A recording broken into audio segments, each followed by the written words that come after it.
अस्सलामु अलैकुम वरहमतुल्लाहि वबरकातुहू। उम्मीद छम ज तुह सारी ऐसु बसित सलामत। अल्लाह ताला थैन तोह त ऐसे पन्निस हिफ्ज़ अमानस। नून तो सिरक त्रयित मे कॉकर थोमुत मैरिनेट करित। कॉकर थाउन साइडस त वन करो बाकी तैयारी।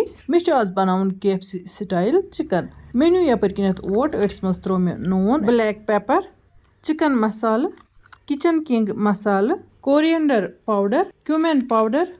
यम मसाल त्रे मे कम रचना तिकाज इम फ्लैक्सॉन स्पाइसेस मसाला इम कंसनट्रेटेड स्ट्रांग मसाला।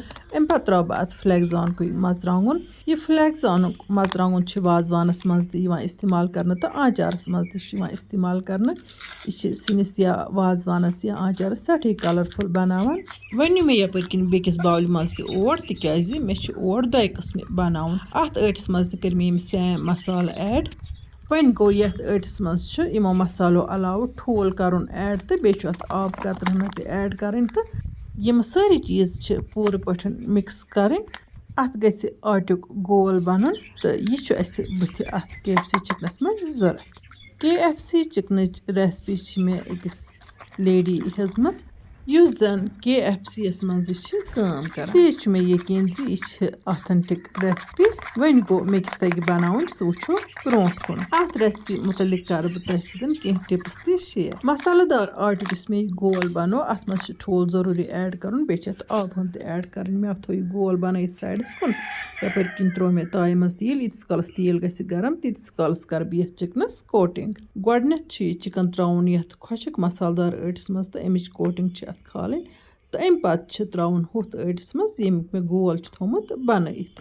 यह प्रोसेस मे रिपीट ते करन यानी कि एक लट खुशक अट्स मज पत गोलस मज पत मे बे त्राउन खुशक अट्स मज पत मे बे त्राउन अत आट किस गोलस मज। कोटिंग अत पूरा असल पठन खालन तो तम पत चिकन फ्राई कर। बह कर यह काम तो तह सर बे कथ शेयर। KFC चिकन मे आज बनाउन नए ताय मज यानी कि तथ ताय मज यमिच अनबॉक्सिंग मे तह सतन शेयर कर तो गैस चूल मे कोरमुत इस्तेमाल ओत्र पे तो करन बह आज गोडनिच लट इस्तेमाल।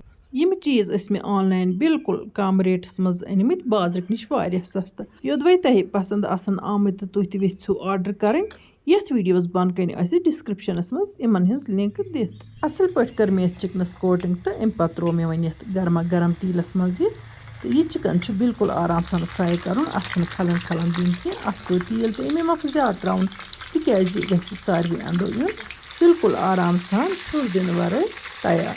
चिकन ये बिल्कुल असल पठन तैयार गो यानी कि फ्राई गो यह पूरे तो वन तुल मे यथ बानस मज थोद तो अम पत करोन वन सर्व।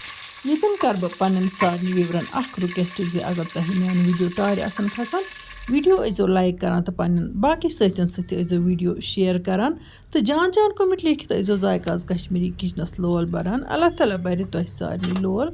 वन करो चिकन सर्व गोडनेथ कर बह पानसी टेस्ट। यह चिकन हेको कुन चटनी सत या टमेटो केचपस खेत तो यह चिकन बड़ जबरदस्त गोमुत बह क्या वन तह क्रिस्पी क्रिस्पी यानी कि त्रुश त्रुश। वन कर बह तिमन व्यूवरन रिक्वेस्ट यम यूट्यूबस पे वुचान तो यूट्यूब चैनल सब्सक्राइब कर्म तम करतन सन YouTube channel subscribe bell icon press करतन ऑल सिलेक्ट ताकि इन वाजन वीडियो नोटिफिकेशन तह तम बर वक्त वातान। वन यमोन फेसबुक पेज तम फॉलो कर्मुत तम करतन फेसबुक पेज फॉलो। इंशाअल्लाह रहमान यमो नईस वीडियोस मज तुहद बापत नव कह डल तम तुह अल्लाह ताला हवाल। अल्लाह निगहबान।